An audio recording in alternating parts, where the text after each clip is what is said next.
All right, y'all. It's Dev Spot Podcast. We back with another episode, and I know it's been forever since we recorded one of these. But listen, man, we back. The playoffs is right around the corner, starting in a few days, so we had to get back going. We gonna get back consistent, and we gonna keep giving y'all that content. I promise you. This is just the beginning. But listen, we had to get on here before the season ended and talk about this. Been one of the craziest seasons we've ever seen in our lifetime. When you talk about the biggest trade in NBA history, which probably also is the craziest trade in NBA history, you got NBA winning coaches, NBA championship winning coaches getting fired. It done been so crazy this season. I think we in store for one of the best players we've seen in a long time. It's a lot of people with a lot of stuff to prove. It's a lot of people with like vendettas to get back at, showing that they still got it or show that they who they say they is. It's a lot to get to. We got a lot of fire first round matchups. I think all but about two or three of them are top tier matchups. We're gonna get a lot of long series with close games that come down to the wire. So tune in. But before we get into the playoffs and who win in series one, we're gonna talk about awards. Of course, got to give out the awards for the season before the NBA playoffs start. Got to talk all NBA. We're gonna talk playoff matchups and who I got winning and how many games. And then of course, players under the most pressure. Every year we gotta do it. Last year, some of the players we had on there, they stepped up and did their thing. Some of them didn't do as much. We'll see if these guys this year do their thing. But let's jump into these awards. At the end of the day, MVP is the biggest award the NBA got to give. Most valuable player. When you get into it, obviously it's been a two-man race this whole season. When you look at and before I get into it, I want to touch on a point that Gilbert Arenas made about why is there so many people on the polling ballot. At the end of the day, we know it's been Jokic and it's been Shea. But for about 40, 50 games now, it's been down to them two. Why is going to be people wasting votes? Giannis going to get a couple first round votes. That's a waste. Tatum going to get a couple first round votes. That's a waste. Um, Bron, Steph, Kate, all of them probably going to get one or two votes. When at the end of the day, when we know it's set, it should be no more than three people that can be voted for MVP. And on a year like this, it shouldn't be no more than two. We already have it to where they do the award ceremony where only three people get to go and the top three is nominated. So this year, the top three to me would be Shea, Jokic, and Giannis. Those should be the only three people that can get awards. Tatum, no. Curry, no. Cade, no. LeBron, no. Jalen Brunson, none of them people. Let's stop giving away MVP votes because we've seen in the past somebody like when Jokic and Embiid race, that race was super close. If that race would have been just them two, it might have turned out different. You never know. So all of this wasting votes. Gilbert Arenas don't say a lot. He liked to troll a lot, but that was a great point. All of them unnecessary votes. Let's get rid of that and let's get down to the nitty gritty. It's so MVP. We got Shea. We got Nikola. Listen, when you look at Jokic and Shea, it's super close. Usually I'd be like, oh, I want this player, I want this player. This year, whoever they vote, I'm gonna clap my hands and when they deserve it, in my opinion. When you look at Shea, his team got the best record in the league. He got the most 20, 30, 40, 50 point games this season. He's leading the league in scoring, super dominant, and playing good defense. When you look at Jokic, though, he also has 50 wins. What is he? Fourth in the East. I mean, fourth in the West, but he's top three in points, top three in rebounds, top three in assists, and also top three in steals. Something we've never seen before. And he's just went and averaged a triple double, which we've seen two players average a triple double, but he's the first big man we've ever seen. The other two have been point guards. So it's neck and neck. I see the arguments on both sides, but when I look at how I judge the MVP, when I look at my criteria and what I value winning. I do think you have to have a certain amount, but I think 50 games is enough to meet that criteria.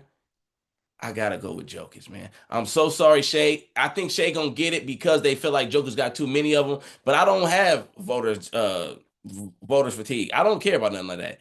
Nikola Jokic is the best player in the league, and he just had probably his best season. And that's crazy to say for somebody that already got three MVPs that he just had his best season. But bro, top three, you averaging 30, you giving me 12, 13 rebounds, you giving me 10 assists, and you giving me top three in steals and your team win 50 games. And at the end of the day, when you look at it, his team has not performed this year. Like they have been They've had players hurt, they have players underperform, and yet he just consistently chugs along. They started off super slow. When the way they started off the season, I didn't even know if they was gonna make the play in, let alone be a top four seed and have home court advantage in the playoffs. I look at that and I put it all in there and I say it got to be him. And I get it. Shea got great arguments. He leading the youngest team in the league to the best record. But even though they're the youngest team in the league, I do feel like a lot of them players have been there now for a couple of years. They have a little experience, and when they're young, they fresh. They did have a lot of injuries to Chet, so that's a big one. But other than that, a lot of them guys is out there and they playing hard and they give it all every night. They not like a lot of these teams that got vet players like in Denver with Jamal Murray and all the Eric Gordon players that are older now, closer to 30. To where it's like they might not play as hard against the Brooklyn Nets on a random Tuesday. The OKC Thunder got enough young bodies that they going hard every night. So a team like that is hard to really beat in the regular season when they're a good team and they also play hard every single game.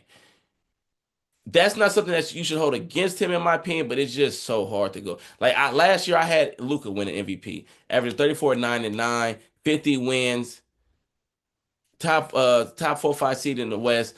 Based off how like it gotta be stats. You gotta have a certain amount of wins to be qualified. But the stats, the impact on your team, quality of games that you played in versus games you didn't play in, I can't not go with Jokic. I'm so sorry. For me, I got Nikola Jokic, and it'll be close. Like I'm telling you, if Shea do win his MVP, hats off to you, brother. Moving down the defensive player of the year, they always give it to the bigs. It's who leading the league in shot blocking, who leading the league in this and that, blah, blah, blah. Give me Dyson Daniels, man. Let's get another guard in here. We ain't had one in a few years since Marcus Smart, and before that, we ain't had one in a whole long time. But I do feel like what he did for this year, even though, and I get it, the Atlanta Hawks overall defense wasn't just super great, but what he did was amazing. The way he was able to impact games, the way he was stealing the ball, the way he was playing on ball defense. I feel like it's time we respect and honor the guards. And then you got to look at it. He out there playing with a Trae Young, somebody that do not play no defense. And what he do? He locking up. I can't do nothing but look at bro and say, for me, that's my guy. And while we talking about Dyson Daniels, let's keep these rolling. Most improved player, Dyson Daniels. When you look at a player that went from barely even being known about to being a top defensive player of the year category, one of the most important players on his Atlanta Hawk team, and then not only that, he went from averaging 5 points a game to averaging 14 points a game. When you take almost a 10-point jump, that's worth a most improved player. That's what the most improved player is about. It's about players that wasn't doing too good, came out of nowhere, and started and became a star in their role. Not players like Cade Cunningham, who I love. Y'all know Cade Cunningham. If you've been watching my reels and keeping up with what I've been doing for a couple of years, you know I'm one of Cade Cunningham's biggest fans. But he was the number one pick in the draft. What he's doing right now, he was always supposed to do. There was never a time, if you've really been paying attention to Cade since he was in high school, that what he's doing now would be a surprise to you.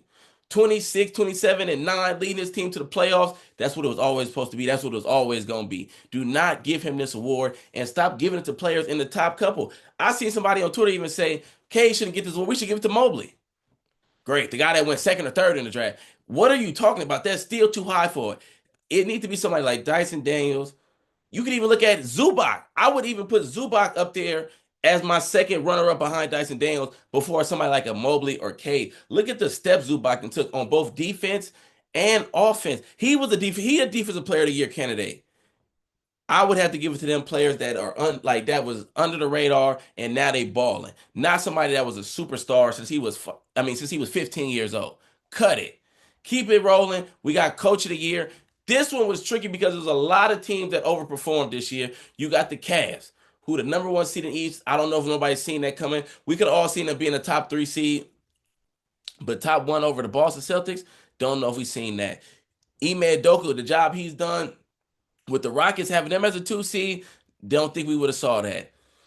But the job JB Bickerstaff doing to go from 14 wins to 43, 44 wins to triple the win total, and all they did was bring in a couple vets in. Like it wasn't like they just made no crazy drastic move. They brought in Tim Hardaway Jr. They brought in Tobias Harris. They brought in vets that can shoot the ball and knew how to play a little bit, but it wasn't nothing just super crazy. and they turned it around like that. There's no way JB Bickerstaff isn't the coach of the year. This is the award out of all of the awards that I got listed that I'm the most sure about in how I feel. Because when you watch the Pistons, Monty Williams had them looking horrible last year. It's a whole new life there. It's a whole new belief. The way he battled for his guys is they have no choice but to go out there and lay it all out for him. He ready to get text. He ready to get in people's face. He ready to do whatever it takes to bring back that Detroit basketball, and he didn't did it. He didn't did it. We gonna get into what I got them doing in the playoffs, but hey, they on the way. Listen, rookie of the year. Castle.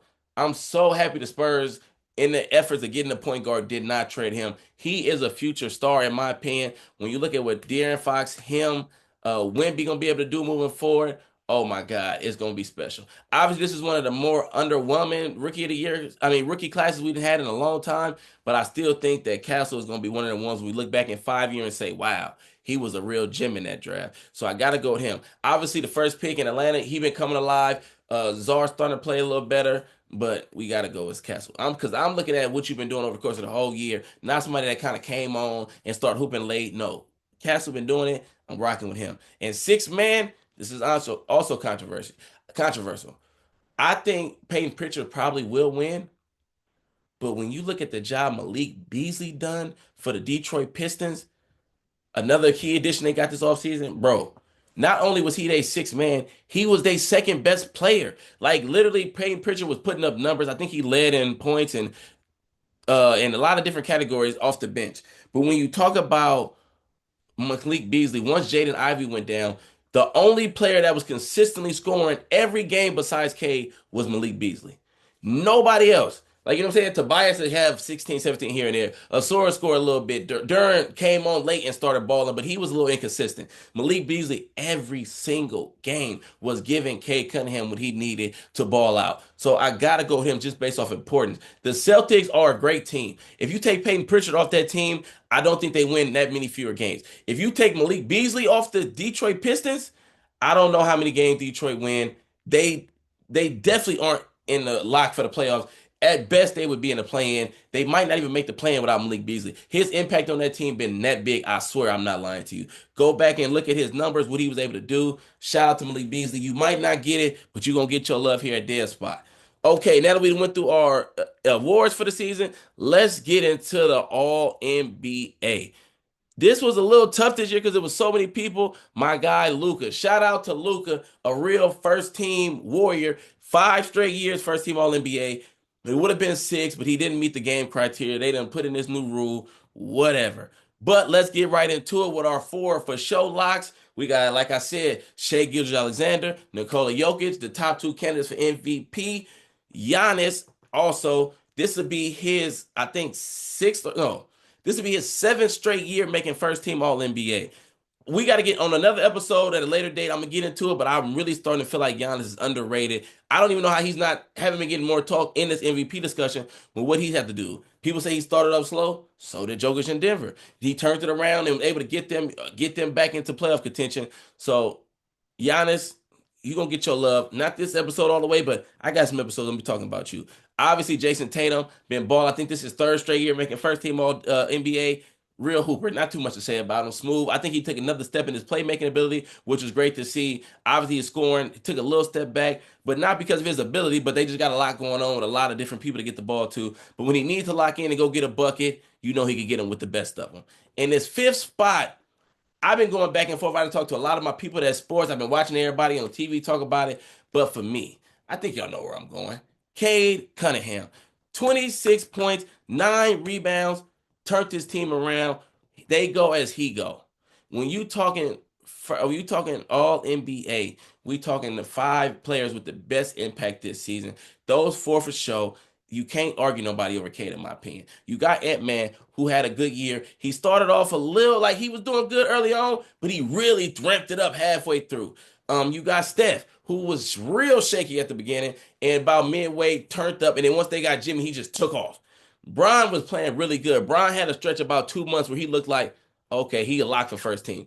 I don't think that's the case no more. I don't think you could really necessarily argue any of them other than if you want to go like legacy or their bigger names. All of them have bigger names than Cade. All of them have better resumes than Cade over the course of their career. But All NBA is about this 1 year. So for this one season, I don't think you can look at what Cade did. His numbers is amazing. His impact is amazing. He then literally brought life back to a city that haven't been relevant in almost 20 years. The last time the Pistons haven't made the playoffs in over 5 years, and they haven't won a playoff game in over 18 years. So there's been no real hope in Detroit since Chauncey Billups and Ben Wallace and all of them guys. He brought that back along with JB Biggerstaff. Gotta go with him. Second team All NBA. We got some hoopers. We got Ant-Man, of course. Led the league in three-point shooting. Like I said, he started off a little slow, trying to get adjusted to playing without Cat, but he figured it out. And I'm excited for this first round matchup with him against Luka. Donovan Mitchell got the best record out east. He could have been another person that was first team All NBA, but when you look at his numbers just was not up to par with the other guys that I named. So even though he had the best record, the numbers, if they would have been a little bit better, I would have had no choice but to put him first team. But I think second team fit good for what they was able to accomplish and what his standings is. Then you look at Evan Mobley, another guy on Donovan Mitchell team. This is another reason why I couldn't necessarily put him first, because I feel like Mobley impact on both ends of the court has been huge this season, and I feel he's the main reason they took that step. Obviously, we know what Donovan Mitchell do, and we know what Donovan Mitchell been doing. But Evan Mobley finally realizing, wait, man, I'm a top 3 pick. I'm a baller. I can score and I can be a super dominant defender every night, not just on Tuesday and then I'll be back on Saturday and then back in 3 weeks. No, every night I could ball. I feel like that's been the biggest key for the Cavs all season. So Mobley had to go second team.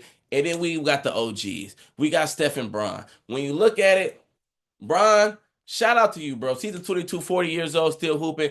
Curry, I think Curry in what year? 16, 36, 37. They are defying the odds right now. There's no way these players should still be hooping like that. You still got Brown going out there putting up triple doubles. Curry still having 40-point explosions, hitting 12, 13 threes. Like, what is going on? This is not logical for them to be doing what they're doing. Shout out to them.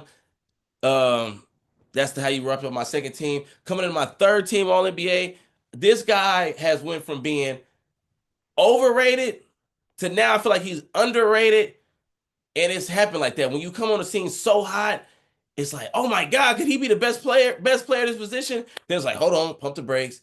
And then it's like, oh, now he not. Now it's like, oh, he weak. No, he not. Tyrese Halliburton, when you look at what the Pacers do, bro, I don't know if y'all been watching the Pacers, but every time I tune in, they don't lose back. Like, they beat who they supposed to beat, and they end almost every game. And Tyrese makes them go. He don't turn the ball over. I think he just passed Chris Paul for 20 point, 10 assist games with 0 turnovers. That's amazing. Chris Paul been in the game almost 20 years, and Halliburton then passed him up. He's one of the more efficient players. I think he averaging like 5 to 1. I think his assist to turnover ratio was like 5 to 1. He's special. He's not top 10, top whatever special. He's not potential face of the league special, like some people were saying last year. But listen, he's still one of the top 5, 6 point guards in the NBA. And when you got a team like that that like to run and he like to get shooters open, there's no better player than a player like Tyrese Halliburton to get everybody involved, and he's done it this season. You could have looked at Siakam, but I feel like Tyrese is the engine, so I went with him. My second spot on the third team, Sengun. Listen, I feel like people have been sleeping on my boy Sengun. I know his numbers don't just jump off the table, 19 and 11, but you got to watch the game. You got to watch his impact on all of the close games. When it get down to the nitty gritty, they put the ball in his hand and let him make a play. They let him find open guy and get it to Jalen Green for a three, or hit man cut. Whatever it needs to be done, it all run through Sengun, and you cannot be second in the West and not get an All-NBA player here at Dev Spot. He was an All-Star. He deserved it. He All-NBA. Shout out to Sengun, and it's only up from here. This is Baby Jokic. This is his coming out party. I hope y'all ready for this. Coming in next, we got Brunson. Jalen Brunson. JB. Early on, I was like, I don't think JB gonna make it this year. I wasn't really feeling it, but he been hooping. The Knicks as a whole been a little shaky here and there. I know they can't really beat the better teams, but hey, Jalen Brunson is his time of the year. He didn't prove that when this playoff come, he's a dog. I got much respect for him. I feel like his numbers have been really good. He picked it up enough at the end. I see some people say he should be second team. I wouldn't go that far because he did have a slump, but you can't say there's been 15 players better than him this year, especially with all the players that's been out. Then you look at This kind of sucked to say him after he just played that shitty game the other day.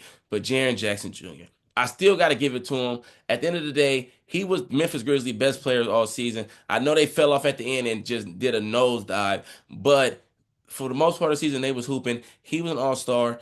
He had good averages on offense, and his defense was amazing. I would feel bad leaving him out. Like I said, if everybody was healthy, I probably would have been able to cut him based on how he finished the season. But come on, man, we can't keep disrespecting people. It's like Tyrese. Tyrese and Jaren Jackson in the same boat to where they got so overrated that everybody kind of just hate them and feel like they just trash. But to me, he's still one of the 15 best players that we had this season. And the last spot, Karl-Anthony Towns. You barely made it, brother. You fell off. The way Karl-Anthony Towns was playing the first couple months, he was on my first team All NBA.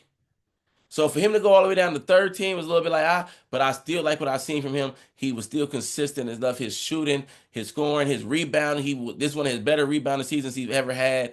And even with all of the chaos and the ups and downs, and he didn't have some tragedy this season, so that it might have impacted some like when he had the little slump. So I'm not gonna hold that too much against him. I still think JB and Cat got them to a top 3 seed when there was a lot of teams that was starting to push them as they was going. I respect what he did this season.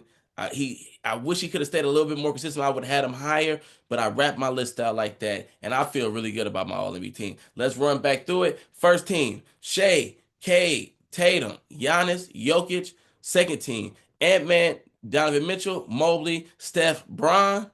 Third team: Tyrese Halliburton, Sengun, Jalen Brunson, Jaren Jackson, Karl-Anthony Towns. I think that's a good list. I've been trying to go back and forth. We're gonna get some other people on because All NBA. I think that'll get announced to a little later. So we see if we get some other people on and see who they got on their list. But that's their spot list, and I feel real good about it. You know what I'm saying? Listen, now that we done got all of that out the way, who gonna do this? Who gonna do that? Let's get into these playoffs and who we feel have to get something done and who is under pressure. Y'all ready? Let's go. Starting number one. This one should be pretty obviously. Shai Gilgeous-Alexander, to me, is under the most pressure any player that's been in a long time. When you look at him, this is year 7 for Shai. He already had an MVP caliber year last year. He was All NBA first team. He averaged 30. He came back and had a better season than he did before. Everybody like to talk about Shai like he's just some young kid. Like he's older than Luka and almost the same age as Tatum. Like he in between them. He's like a few months. He'll be 27 sometime at this year. 27, I said. People talk about him like he's 22, 23. No, he only got one playoff series win in all his years in the playoffs. I need him to get it done. As the 1 seed, they have enough to where they should get out of the West. If they don't get out of the West, miss me with all the talk. People saying he better than Tatum. He better than Luka. He can't be better than Tatum and Luka with one playoff series win. I'm so sorry. Is he a top 5 player? Yes. Is he better than them? I need to see it in May and June for me to say that. Because Tatum now is a champion that have been to 2 finals, multiple conference finals. Luka have been to the finals. He'd have been to multiple conference finals. No, one series win is not jumping them guys. I'm sorry. That's just not how we doing it here at Dead Spot. But this year, he can make up a lot of headway. You've been having some great seasons. Let's get to it and get a job done. Coming in number 2, we got Ant-Man. Listen, Anthony Edwards. I wish they would have finished a little higher. This is going to be a tough matchup for him. But, bro, people told me you a top 10 player. People said this was not Cat team, this was your team. So if this is your team, I need you to ball out. Don't come in here and get gentlemen swept by the Lakers. I don't care if they got Luka. I don't care if they got LeBron. I don't care how Austin Reeves is playing. Come in there, handle business. Like I said, it's kind of tough with him because I don't know if he's going to win this series. But he went to the Western Conference Finals this year, and then you're going to lose first round. That's tough. We're going to have some talks about who you is as a leader without Cat in them. Maybe it was Cat team. Maybe it was, like, you know what I'm saying? I don't know. But we'll see what it looked like as we continue to go. But I do think Anthony Edwards is under pressure. I need him to come and ball out. Last year in the Western Conference Finals, Luka outplayed him by this much. You can't let Luka outplay you again like that. Sorry, that can't happen. They tell me Ant-Man is a top 10 player. I believe he's a top 10 player. I need him to prove that again to me. Donovan Mitchell, my guy, you get a lot of slack. Like, you've been in the league for a long time too now, man. You own the best team in the East. You cannot not at least make it to the conference finals. Obviously, the Celtics is good. I think they got action at beating the Celtics. I'm not going to lie. I do think so. But the floor, has to be the Eastern Conference Finals. There's only the Celtics I think should really feel like they should have a good chance to beat them. The Knicks, the Bucks, Pacers, Detroit, none of them teams in the play-in. None of them teams. If any of them teams beat the Cavaliers, don't talk to me about Donovan Mitchell no more. He don't get to the conference final this year. Donovan Mitchell is dropping way down on my list, and that's just the facts of it. Because, bro, this is the best team you're gonna have. You got bigs. You and y'all have finally figured out how to work out this small ball. They went and got DeAndre Hunter for you. You got everything you need. Ball. Simple. Coming at number 4, we got Giannis. I think Giannis is under pressure because obviously these last few years, either they done lost early or he'd have been hurt. So I think y'all really starting to forget about how dominant and amazing Giannis really is in these playoffs and who he really is. He's the second best player in the league. It's not even up for debate. He's closer to Jokic than anybody else is closer to him. I don't care if you got Tatum third. I don't care if you got Luka third. I don't care if you got Shea third. And Luka, my favorite player. It's Giannis. I mean, it's Jokic, Giannis, and then everybody else. On that next tier, you got Luka, Tatum, Shea, and then we go from there. But the top tier, top of the hill, that's still Jokic and Giannis. So Giannis, I need you to come out and ball. I need you to beat the Patriots and remind people, man, you the truth. And coming at number 5, I got Jokic. Hey, look, you won the ring a couple years ago, but you lost early last year, and y'all fired your coach. I understand there's a lot going on, but bro, you're the best player in the league. The 2 best players in the league cannot just be coming out here and not hooping. He got a real tough matchup. I don't even know if I got them winning this matchup. But as the best player in the league, that's what you have to do. You got to pull out these tough matchups. It don't matter who got you. You got to be able to have yourself. And I feel like he got enough to get it done. Like I said, I don't know if I'm picking them, but I wouldn't be surprised if they was able to get it done because he's that dominant. Come out and dominate. And then honorable mention, I got my boy Jimmy Butler. Obviously, Jimmy Butler is under a lot of pressure. You've been to the finals multiple times with the Heat. We didn't give you the team you needed. We had you going with we had you going with Bam and then a bunch of unrestricted free agents, players that we just was picking up off the playground, look like, and you was taking them to the finals. Now, though, you got Steph Curry. You got Draymond Green. You got a whole atmosphere of winning basketball. So now, and like I said, I don't know if I got them winning it, but for Jimmy, this is for you to really show, like, hey, man, I'm here. I'm one of them dogs. Let's get to it. And you kind of showed that the other day with the playing. I know what you can do. I've been a fan.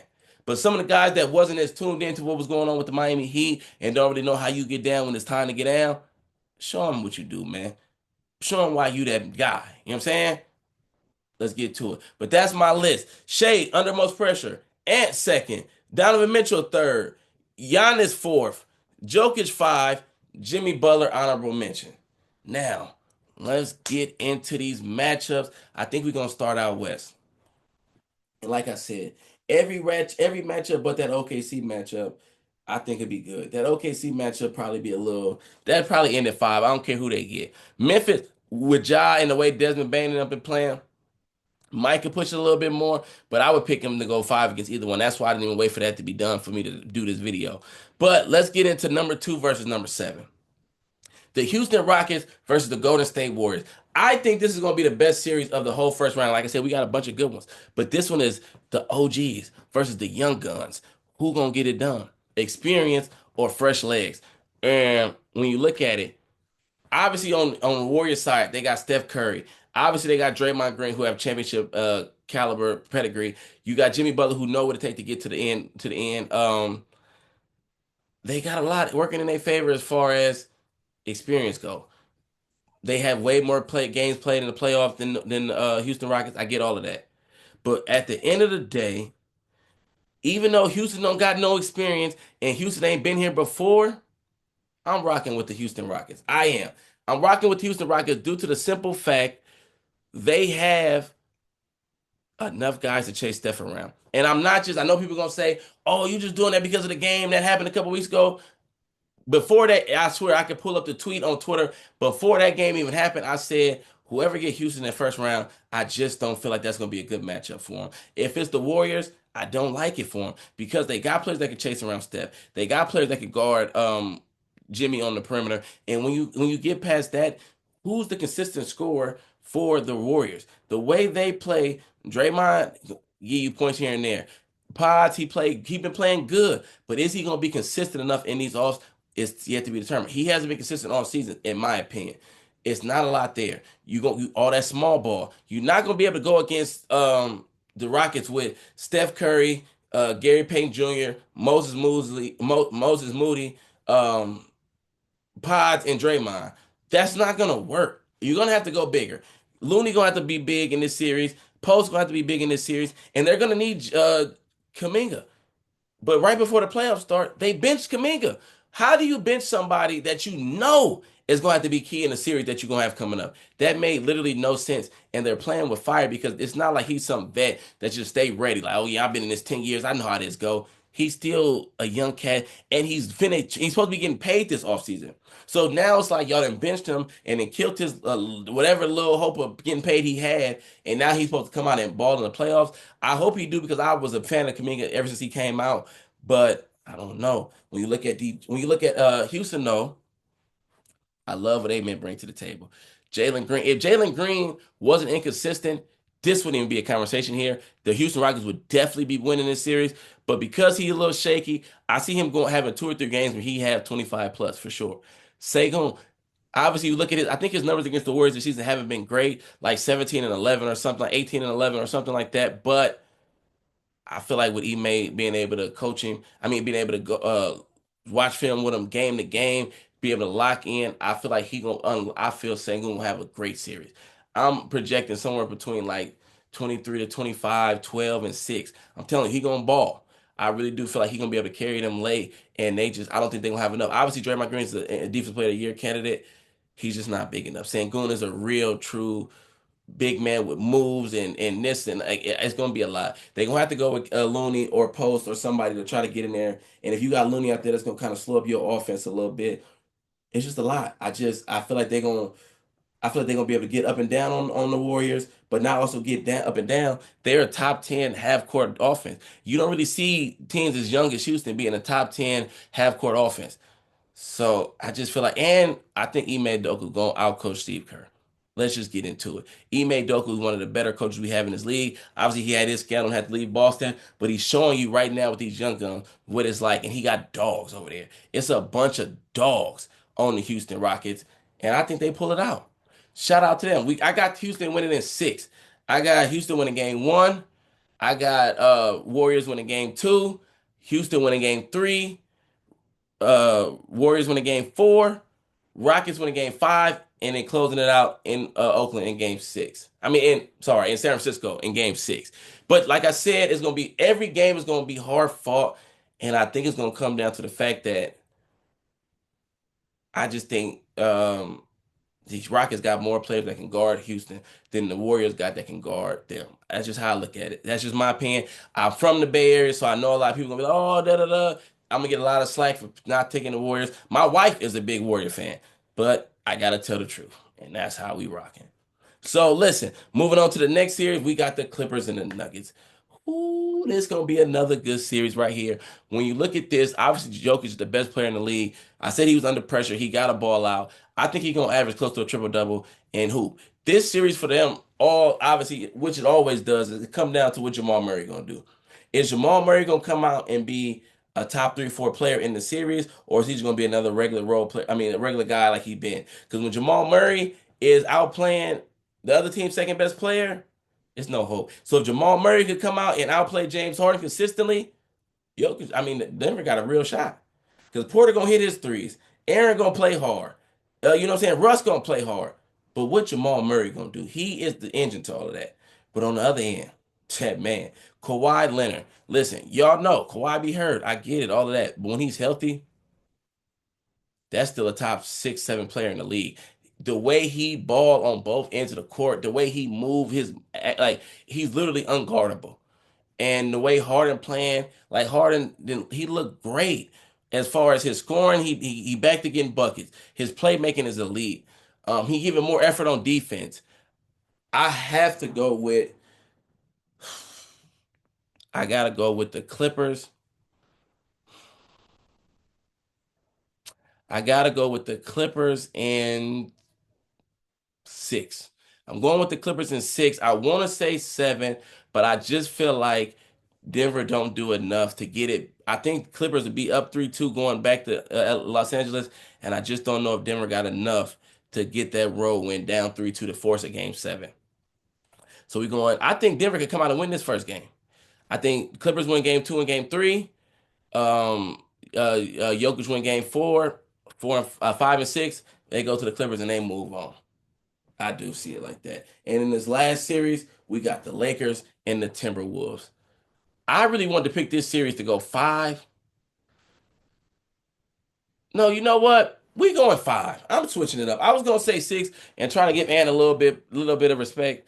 I just don't think they got enough. When you look at Luca, LeBron, Austin Reeves, they have a lot of scrappy players, and it's like they're really bad matches for a lot of teams because it's like, oh, they don't got a lot of bigs, oh, they don't play that big. They start lineup is Luca, Austin Reeves, LeBron James, Rui Hachimura, and Jackson Hayes. They don't start a player under 6'7". So even though they front court not that big, they back court is huge. Who is Mike Conley guarding? They gonna play him off the floor. Let's start there. Like LeBron said in his podcast the other day, the best two players got to guard LeBron and Luca every day. Austin Reeves, the way he been balling, I just don't see who they gonna have to go after him. And we already seen what happened to Ant-Man last year when he was trying to chase Kyrie around and guard him and be one of the better defenders. It really impacted his scoring. So if he gonna try to guard Luca or if he want to try to guard Austin Reeves and have to chase them around the whole series, I think that's going to impact his scoring, and I just don't think they got enough. Julius Randle finished the season playing great. He started off weak. I was on his ass when he was playing bad, so I got to give him his love for showing out at the end of the season and getting them into a not being in the play-in, which I didn't. I would have been. I told him I would have been hot if the Wolves had been in that, but when the playoffs come, I think he's gonna go right back to doing what he's been doing, and that's nothing. I don't see him having a great series. I feel like they're gonna get him out of here after this season and do whatever they can. They're gonna be in real high buyer mode, trying to keep Ant happy and trying to get some pieces to get around him. But this is gonna be a gentleman's sweep. I got the Lakers winning in five. I got Timberwolves winning game four. I got him going down 3-0 and then winning game four just because Ant is a dog. He gonna go for like 45 in game four, keep him alive. He gonna come to the press conference. Yeah, man, it ain't over till it's over, man. We ain't giving up till we give up, and then they gonna get their ass with game five. That's just how that's going. That's what you heard it here first. Moving on to like I said, whoever OKC faced, I got them knocking them out at five. Moving on to the East. We got the Bucks and the Pacers. I was kind of leaning Pacers because, like I said, a lot of y'all don't watch the Pacer games, but they super exciting. They got a lot of players. Ben, they got Obi, they got Nimhart, they got players that ball. Miles Turner having a great year as well. So, but they said Dame could be back. If Dame is back by game two, they said he won't play game one, but if Dame is back by game two, I got Bucks in seven. If Dame miss any more time than game two, like let's say if he don't come back to like a game four, it'd be tough. But if he back game two, I think Pacers win game one.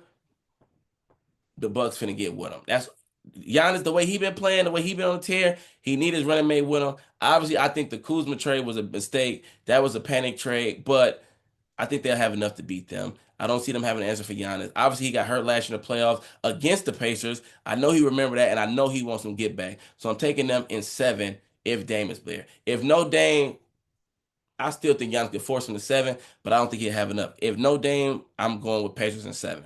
Dame out there, Bucks in seven. Moving on, we got Detroit versus the Knicks. Detroit basketball. Feel me? When you look at it, I hate this because I did want the Knicks to do good this year. I loved what they did, bringing the Villanova guys back together. Going to get Cat was an aggressive move, and I feel like in NBA you got to be aggressive. You got to try to make moves that's gonna take you over the hump, especially when you got teams like Boston in your conference. But I just don't think they got no answer for Cade. I just really don't. And when you look at the Detroit Pistons, they don't have a lot of scoring. They are a scrappy team that's gonna let Cade operate in the mid range. They got their few little shooters, and they just gonna muck up the game. And I don't. And I feel like as tough as Detroit play, I feel like Detroit toughness is gonna be the reason they win. I just don't think the Knicks is that tough mentally or physically. I feel like Detroit gonna bully them. I feel they're gonna knock them around. You see, they went 3-1 this season, and go look at Cade numbers against them. And Cade ain't no sucker. And he got a bunch of dogs around him. I just don't see them having enough to physically hang with them for 6, 7 games. I got Detroit in six. And that's gonna be crazy because what all the Knicks did, they gave up all their picks for Mikhail. They gave him a max contract. They gave OG a max. Jalen Brunson took $100 million pay cut. They brought in Cat and gave up. Again, he got the max. They got 4 max players. So for you to have 4 max level players and get bounced first round, whoo, they're gonna be under a lot of pressure this year. So I wouldn't be surprised if they got it together and won. But I'm rocking with Cade and Detroit. I just don't think New York tough enough. Last series we got, not last series, but we got Boston and Orlando. We know for sure. Obviously, I think Paolo is a dog. I think Franz is a dog, but they still don't have a point guard. Cole Anthony played really good last game.